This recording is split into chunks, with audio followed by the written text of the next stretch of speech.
Disabilities Monitoring Network survey that was published yesterday in the CDC's Morbidity and Mortality Weekly Report. I am honored to introduce to you Secretary Robert F. Kennedy, Jr.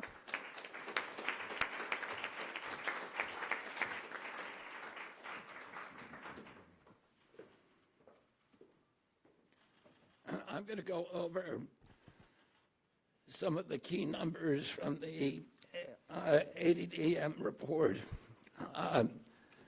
Overall, the autism is increasing in prevalence at an alarming rate. The study tests 8-year-olds who were born in 2014. And by the way, these studies are 2 years later than they should be.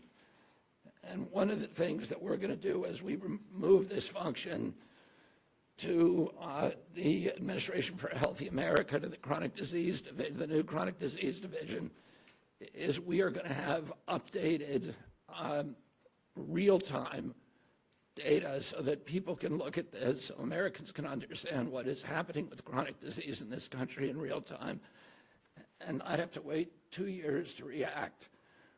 We don't wait 2 years to react to a measles epidemic, and we should not, or any kind of infectious disease. We shouldn't have to do that for diabetes or autism.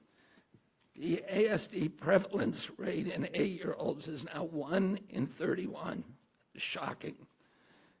There's an extreme risk for boys. Overall, the risk for boys of getting an autism diagnosis in this country is now 1 in 20. And as high in California, which has the best data collection. So it probably also reflects the national trend, 1 in 12.5 boys. This is part of an unrelenting upward trend. The prevalence 2 years ago was 1 in 36. Since the first ADDM report in 1990, which was 1992 births, autism has increased by a factor of 4.8. That's 480%, I believe. The first ADDM survey was 22 years ago when prevalence was 1 in 150 children. In all the core states, the trend is consistently upward, and most cases now are severe. So about 25% of the kids who are diagnosed with autism are nonverbal, non-toilet trained, and have other stereotypical features, head banging, tactile and light sensitivities, stimming, toe walking, etc. One of the things that I think that we need to move away from today is this ideology that the autism diagnosis, that the autism prevalence increases, the relentless increases, are simply artifacts of better diagnoses, better recognition, or changing diagnostic criteria. If you look at Table 3 of the ADDM report, it's clear that the rates are real, that they are increasing in the last 10 years, which is the beginning with the first one, year by year, there is a steady, relentless increase. I want to, because this epidemic denial has become a feature in the mainstream media, and it's based on an industry canard, and obviously there are people who don't want us to look at environmental exposures. And so I want to just read you some of the little excerpts from some of the older studies. The baseline for autism in this country was established with the largest epidemiological study in history, a study of all 900,000 children in the state of Wisconsin, children under the age of 12. They found 0.7 children had autism in every 10,000. That's less than 1 in 10,000. Today, we're at 1 in 31.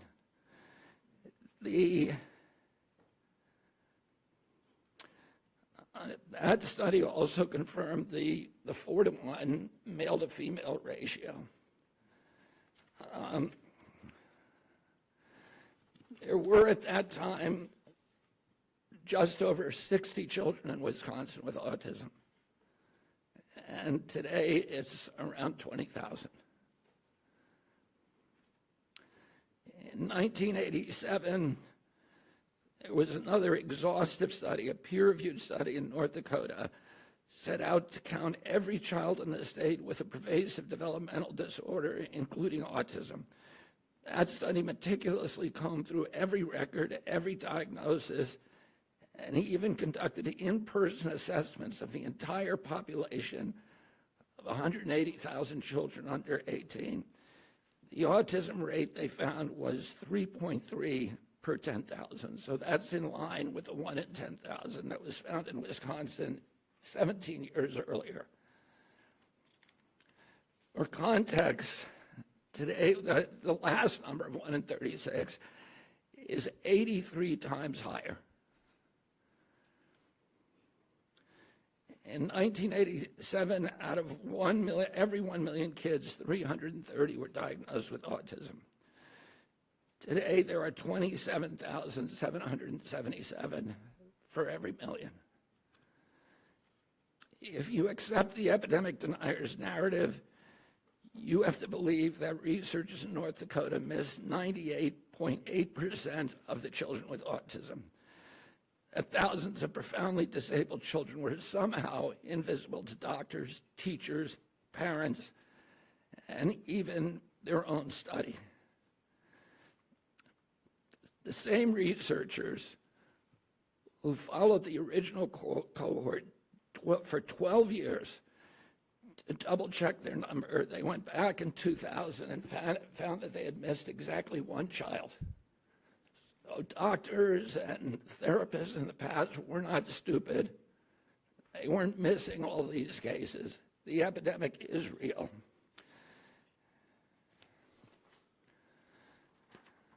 Between 1959 and 1965, researchers from 14 hospitals associated with major universities undertook the National Collaborative Perinatal Project, tracking 30,000 children from birth to age 8. This was no half-baked survey-based analysis. The study conducted 9 separate screenings covering neurology, psychology, speech, language, hearing, and visual function. Every developmental quirk, anomaly, and disorder was logged with painstaking detail. Autism, a condition characterized by profound impairments in social communication and behavior, would have stood out like a neon sign. There were 14 cases. That's 4.7 per 10,000.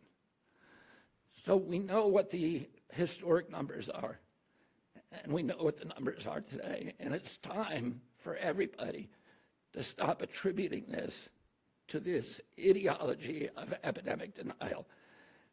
In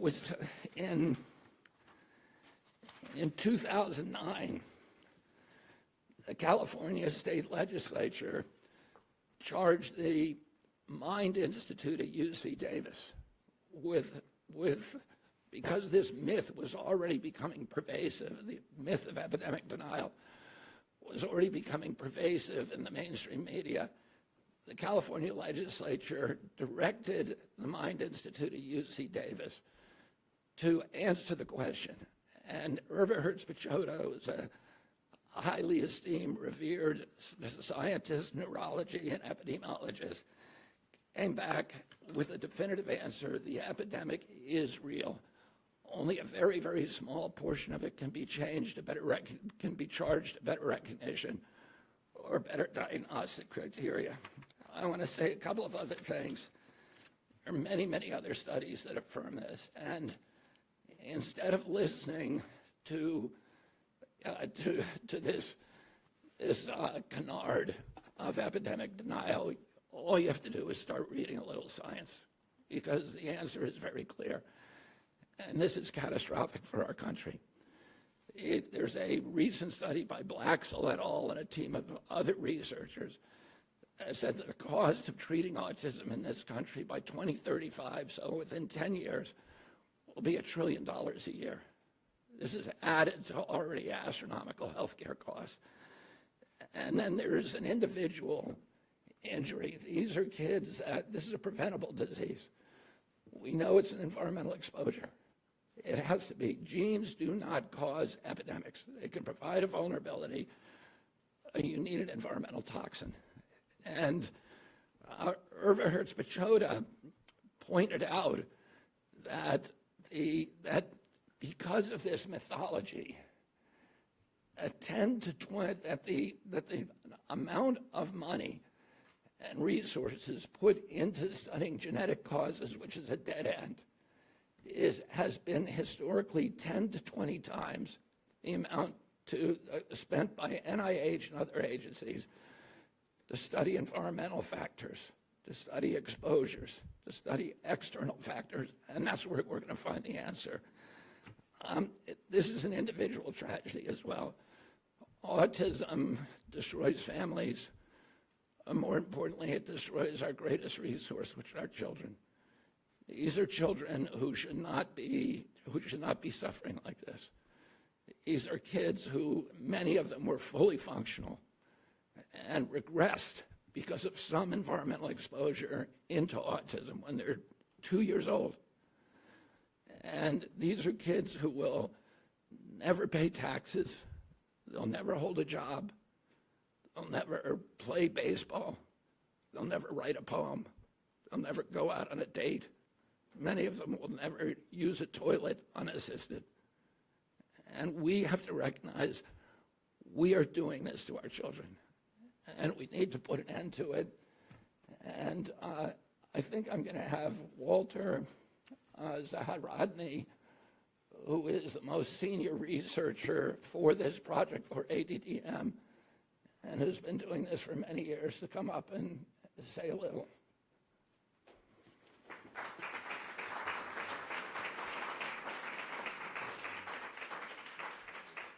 Good morning. Thank you for being here. I'm here as a long-term autism researcher and a clinical psychologist. I get to wear two hats, one with patients and families, trying to help them get to a diagnosis and to interventions and treatments, but also for the last 20 plus years as the director of the New Jersey Autism Study, which is a CDC-sponsored autism surveillance system. We've monitored autism in New Jersey in concert with the Centers for Disease Control and Prevention since 2000. When we began our endeavor with CDC, we expected to do maybe 2 or 3 baseline studies to establish how many children have autism, because it was not expected that autism prevalence would increase. Other childhood disabilities, neurologic disorders do not increase or change over time.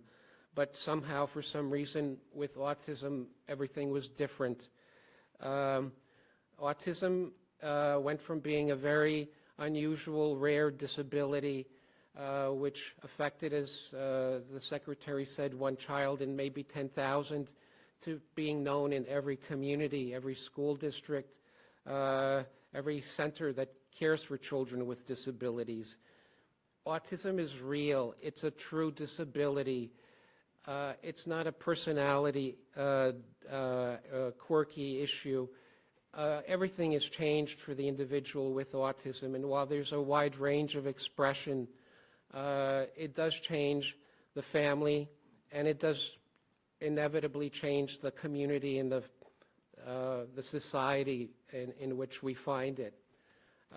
Autism prevalence has increased very dramatically. It's increased in New Jersey, where we have excellent resources and access to services, and it's increased in all the states in the network. It's increased not only by the CDC ATOM network, active surveillance activities, but it's increased according to federal IDEA statistics and information from multitude of surveys. it is a true increase. There is better awareness of autism, but better awareness of autism cannot be driving disability like autism to increase by 300% in 20 years. That's what we saw in New Jersey. That's what the CDC report of yesterday indicates. And that's what, in my opinion, future reports from epidemiologists will show. The data provided in yesterday's report strongly suggests that not only is this a high point of autism prevalence, but in the future, rates can only be higher. Autism deserves to be treated as a real public health phenomenon, and I would say is an urgent public health crisis. It's not just that we're more astute or perceptive. It's not like 2 or 3 children out of for every one with autism has remained invisible. Autism is striking, and the consequences are lifelong. So I would urge everyone to consider the likelihood that autism, whether you call it an epidemic, a tsunami, or a surge of autism, is a real thing that we don't understand, and it must be triggered or caused by environmental or risk factors. We need to address this question seriously because, in my opinion, for the last 20 years we've collected data but not made real progress in understanding what causes autism or how to effectively prevent it or treat it effectively. So I urge you to read the report very carefully. I urge you to do something that nobody does and go into the many supplemental tables and see that autism is a true phenomenon and that we need a correct perception, not a perception that allows us to just provide services without understanding the root causes or the true factors at play. So thank you for your attention. I wish we could answer questions. I think we can. Let me just say one other thing.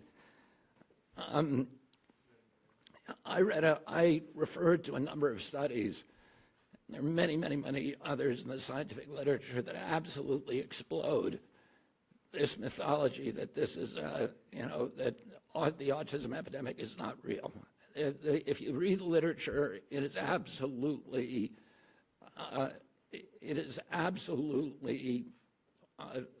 indefensible to continue to promote this. But it doesn't take you to read the literature. It just takes a little common sense. If the epidemic is an artifact, a better diagnostic criteria or better recognition, then why are we not seeing it in older people? Why is this only happening in young people?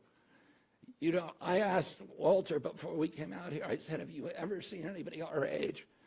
I'm 71 years old with full-blown autism, head banging, nonverbal, non-toilet trained, stimming, toe walking, these other stereotypical features. Where are these people walking around the mall? You can't find them. They're not in homes. There are no homes for them. There are no institutions for them. Why are we seeing them on the street? Anybody can look around and see that this is a canard. And then you have to ask yourself, why is it so pervasive? Why has it been thrown up against us for so many years? And clearly there are industries. This is coming from an environmental toxin. And somebody made a profit by putting that environmental toxin into our air, our water, our medicines, our food. And it's to their benefit to say, to normalize it, to say, this is all normal, it's always been here. But that's not good for our country. And it's not good for the press to not be more inquisitive, to not be more skeptical. And within 3 weeks, and probably we're hoping in 2 weeks, we're going to announce a series of new studies to identify precisely what the environmental toxins are that are causing it. This has not been done before. And we're going to do it in a thorough and comprehensive way, and we're going to get back to with an answer to the American people very, very quickly. Secretary Kennedy. Great, thank you. Yeah, go ahead. Secretary Kennedy, I was not diagnosed with autism in 1994 when I initially did it. It took me 5 years to get diagnosed later. You also talked about the fact that the numbers increased with Black and Latino people, but your own study says these findings may indicate that improvements in ASD awareness, identification, and access to services in communities among Black and Latino, Hispanic, and API children have improved. Do you think that, are you denying that in the past Black, Latino, and AAPI people had not been diagnosed, they had been diagnosed with behavioral disorders, they've been disciplined, they've been incarcerated, and now they're finally getting the services that they need? Well, yeah, and there are small slivers of the autism epidemic, maybe 10% to 25% according to the studies. Highest studies are around 25%. That can be attributed to better recognition and better diagnosis. That means 85% are still, or 75% to 80% are part of an epidemic, and that's too many. And that is what we need to redress. Walter, do you have something you'd like to add? There's better recognition of autism and better awareness because there are more children with autism, and the professionals have greater reason to learn from what their experience and to diagnose. I wish the contrary was true, but it's not like better awareness pushes something that's not there. Rather, something that's there is being recognized. Can you please say your first and last name and outlet before asking a question? By the way, my name is Eric Garcia, The Independent. Thank you.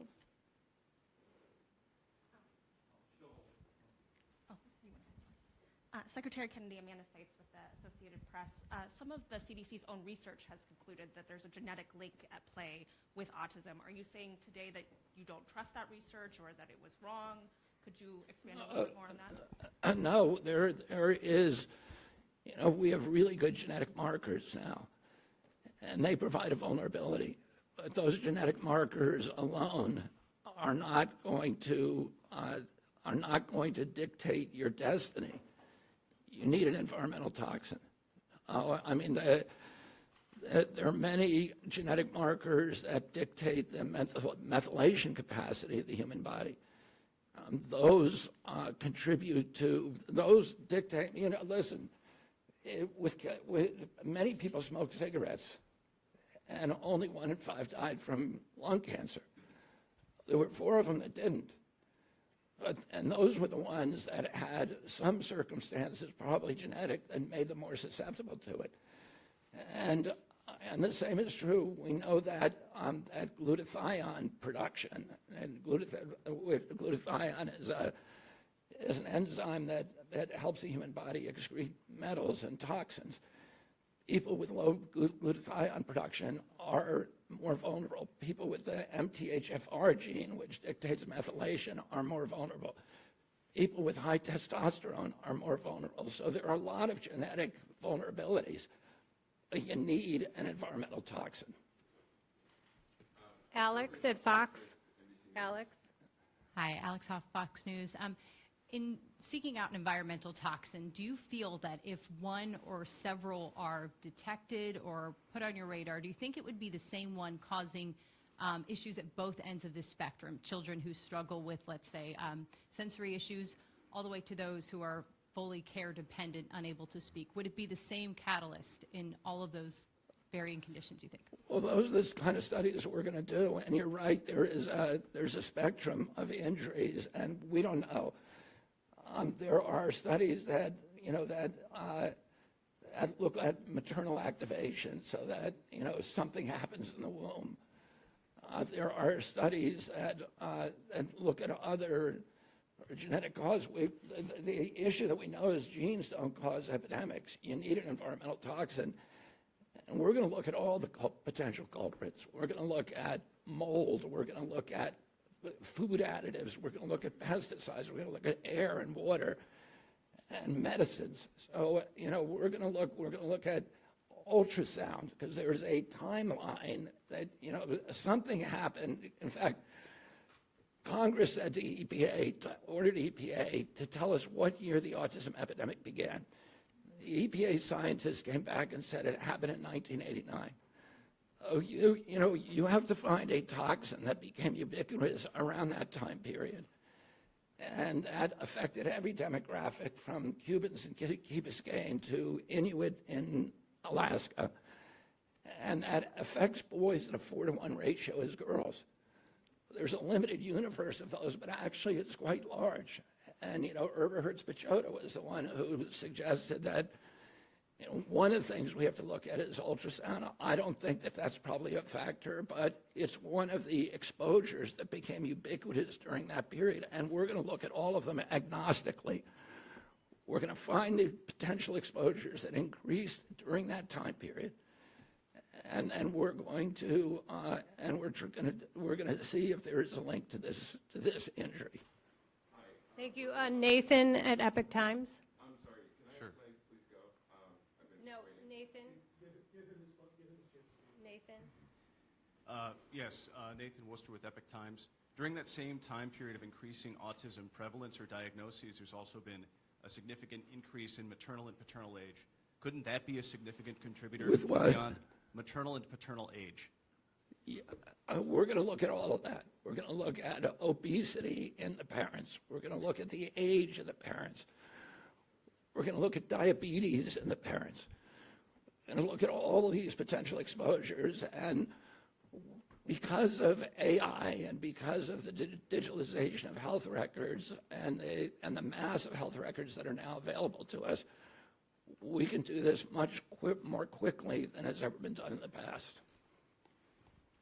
Cheyenne. This is our last question. Thank you. Do you still pledge to have answers by September, or is that going to be the beginning of this process? And are you open to following the science regardless of whether it confirms some of your expectations or not? Yeah, I mean, we're gonna follow the science no matter what it says, and we will have some of the answers by September.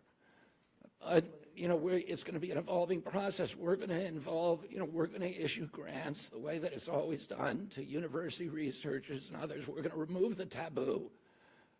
People will know they can research and they can follow the science no matter what it says, without any kind of fear that they're going to be censored, that they're going to be gaslighted, that they're going to be silenced, they're going to be defunded, delicensed, and we're going to give them permission to do this research. And then we're going to open it up to the research community, and we're going to task them with certain outcomes, and we're going to have them come and bid on how to do the research. This is all being run by Jay Bhattacharya and I think Martin Koldorf may be also working on this on designing the grant proposals.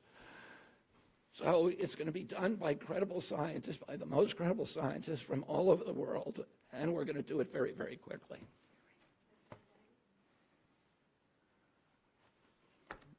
Yeah, one more question. You identify yourself.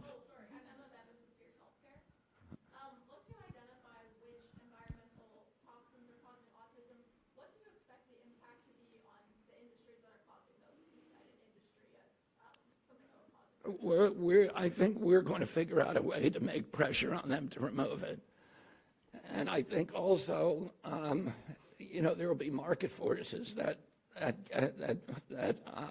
also exert pressure on them to remove it. And I want to say that I'm very grateful to President Trump, because he tasked me on day one of this job with making this a priority, of finding out what's causing the autism epidemic, and we are going to do it for him. Thank you all very much.